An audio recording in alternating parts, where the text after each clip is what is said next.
بسم اللہ الرحمن الرحیم نحمدہ ونصلی علی رسولہ الکریم اما بعد۔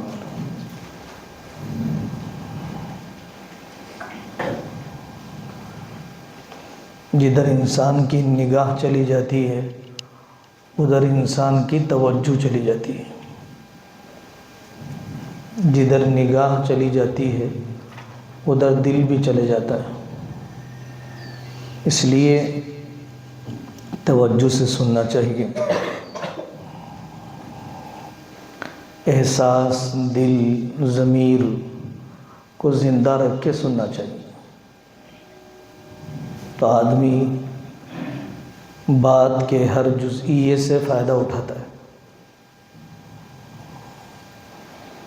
سننے والا چاہے وہ جس عمر کا بھی ہو اپنے کو مخاطب سمجھے، مجھ سے کہا جا رہا ہے، مجھ سے کہا جا رہا ہے، مجھ سے کہا جا رہا ہے۔ تو چھوٹے سے چھوٹے آدمی کی مجلس سے بھی بہت بڑے بڑے نفع اٹھا لیے جاتے ہیں۔ پرگی کے صوبائی اجتماع میں جو منتخب طلباء کو بھیجا جا رہا ہے وہ اس فکر کی وجہ سے بھیجا جا رہا ہے کہ تبلیغی جماعت نے گزشتہ 100 سال میں جو دینی بیداری اور صالح انقلاب گزشتہ 100 سال میں دنیا میں جو ظاہر ہوا، رونما ہوا، داڑیاں، ٹوپیاں، کرتے پاجامے، پردہ، مدارس، مکاتب، ان ساری دینی تبدیلیوں میں تبلیغی جماعت کا ایک بڑا حصہ ہے۔ امت کے لیے لگا بدھا نظام اور جڑے ہوئے افراد مشن کا حصہ بننے والے تقریباً پورے عالم میں موجود ہیں۔ اس لیے کبھی بھی اس جماعت سے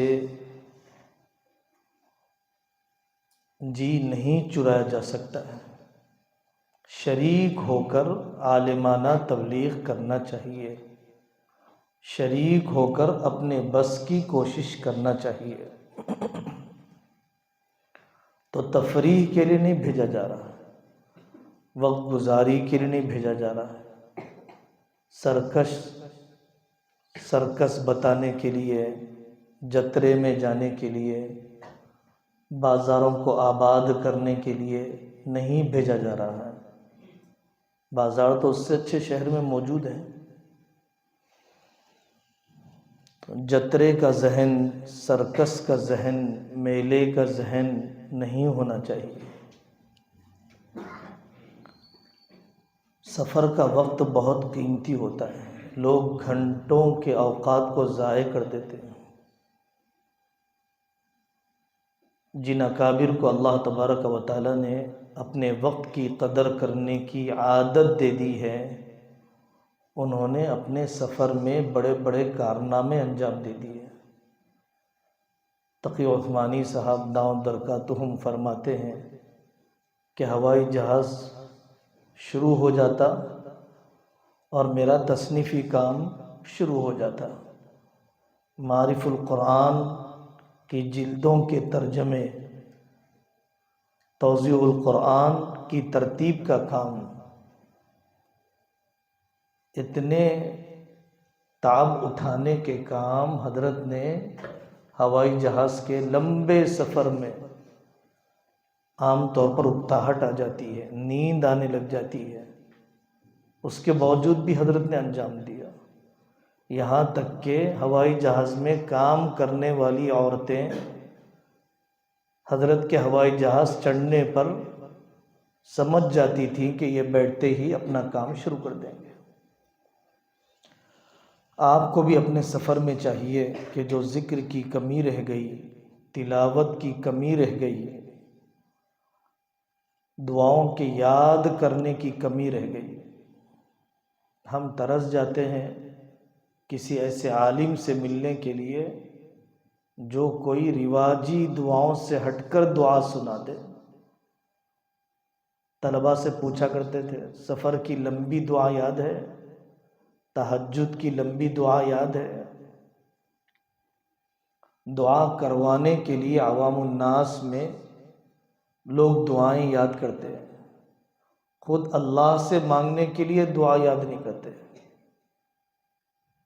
ایک ہی بات ہے، پختہ حافظ قرآن وہی بنے گا جو عاشق قرآن بن چکا ہے۔ جو عاشق قرآن بنا نہیں ہے وہ پختہ حافظ قرآن کبھی نہیں بن سکتا ہے، ذہن سے نکال دیجیے آپ۔ اپنی تلاوت کی مقدار کو پورا کرنا چاہیے۔ مقام اجتماع میں جب پہنچ جائے تو وہاں پر تصور یہ ہونا چاہیے کہ پوری دنیا مجھ سے بہتر ہے، سارے شرکاء مجھ سے بہتر ہیں۔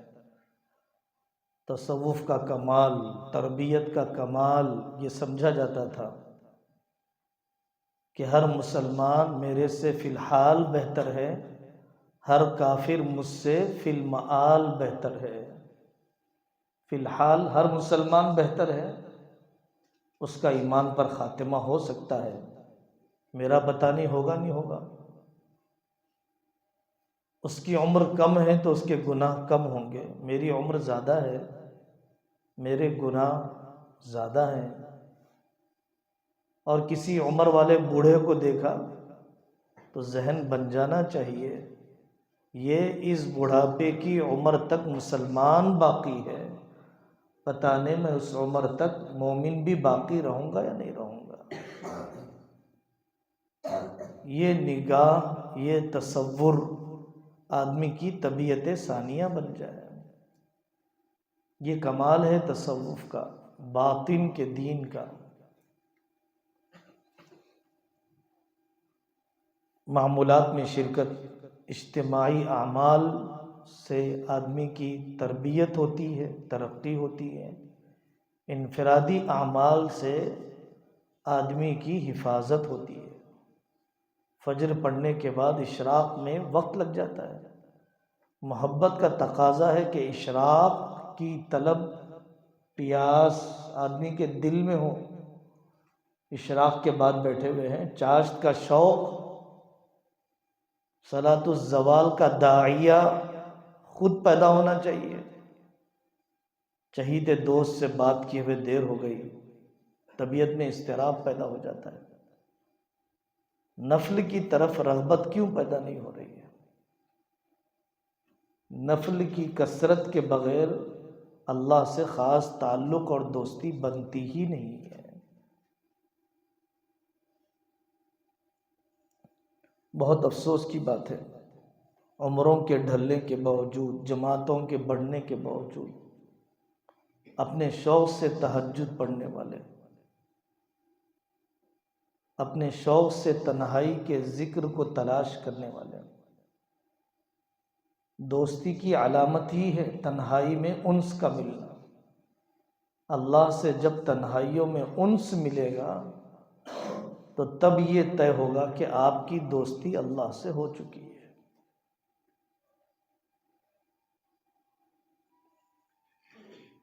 تو اجتماعی اور انفرادی اعمال میں اپنے آپ کو مشغول کرنا، معمولات میں شرکت کرنا، بیانات دھیان سے لکھنا، اور لکھتے ہوئے اس کو دیکھنا ہے کہ فانظروا عمن تأخذون دینکم، بیان کرنے والا عامی ہے یا عالم ہے، بیان کرنے والا مستند ہے یا غیر مستند ہے، بیان کرنے والا کیا اس قابل ہے کہ اس کی بات کو نقل کیا جائے، یا وہ اس قابل نہیں ہے کہ اس کی بات کو نقل کیا جائے۔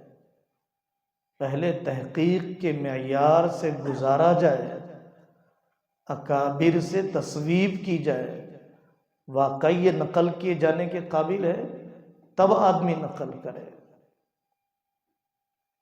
مجمع کی واہ واہ کے لیے، عوام کی واہ واہ لینے کے لیے بہت سی باتیں نکل جاتی ہیں اچھے اچھے مقرروں سے، تو ہر بات نقل کیے جانے کے قابل نہیں ہوتی ہے، اور ہر آدمی نقل کیے جانے کے قابل نہیں ہوتا ہے۔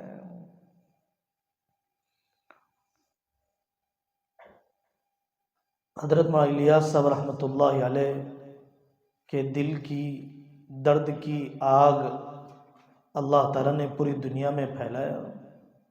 محترم عابد خان صاحب رحمۃ اللہ علیہ ایک واقعہ سناتے تھے، بارہا سنایا کرتے تھے۔ میوات کا اجتماع ہوا، حضرت علی میاں ندوی رحمۃ اللہ علیہ آئے ہوئے تھے۔ علی میاں ندوی رحمۃ اللہ علیہ سے مولانا الیاس صاحب نے فرمایا میوات کا اجتماع ہے، چلیے۔ میوات کے اجتماع میں لے گئے۔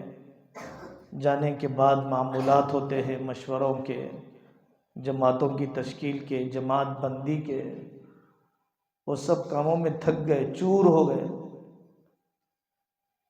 لوگوں کو کھلایا سلا دیا۔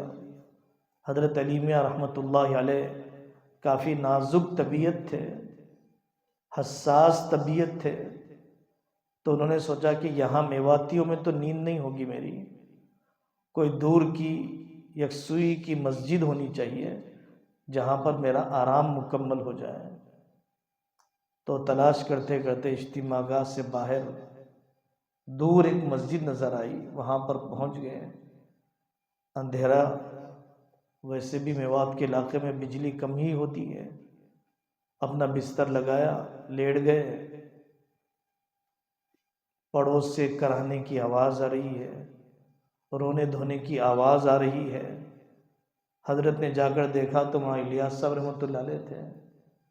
میں نے بھی اس جگہ کا انتخاب کیا اپنی جسمانی راحت کے لیے، اس شخص نے بھی اس جگہ کا انتخاب کیا امت کی بے دینی کے ختم کرنے کے لیے، دعا کے لیے۔ تو اس قسم کے اجتماعات، مجالس اور جلسوں میں دل کی ایک کیفیت یہ بھی بننی چاہیے کہ جس نے بھی یہ اجتماع کیا ہے، جتنے بھی قربانی دی ہے، امت کی ہدایت کا ذریعہ بن جائے۔ آسان راستہ ہے ثواب کے حاصل کرنے کا۔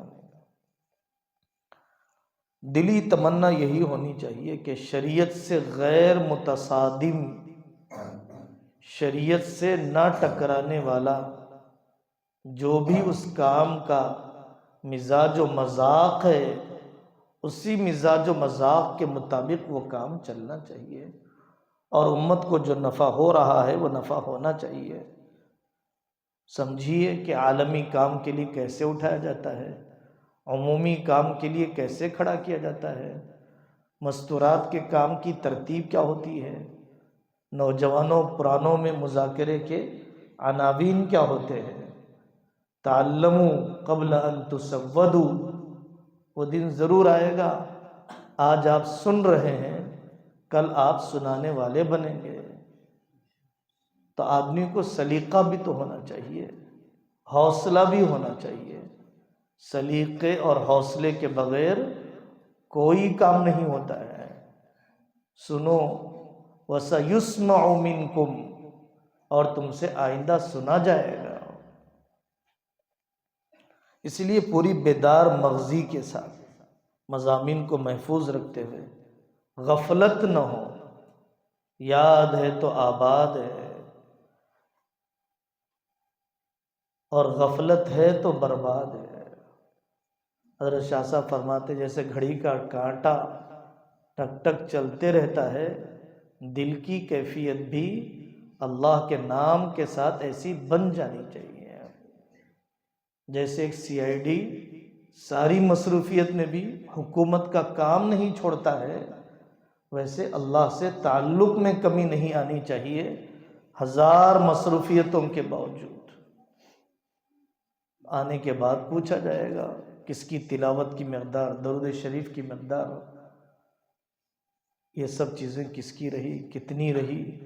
اللہ تعالیٰ آپ کے سفر کو خیر خوبی کے ساتھ مکمل فرمائے، عافیت کے ساتھ لے جائے اور عافیت کے ساتھ لائے۔ سبحان اللہ و بحمدہ، سبحان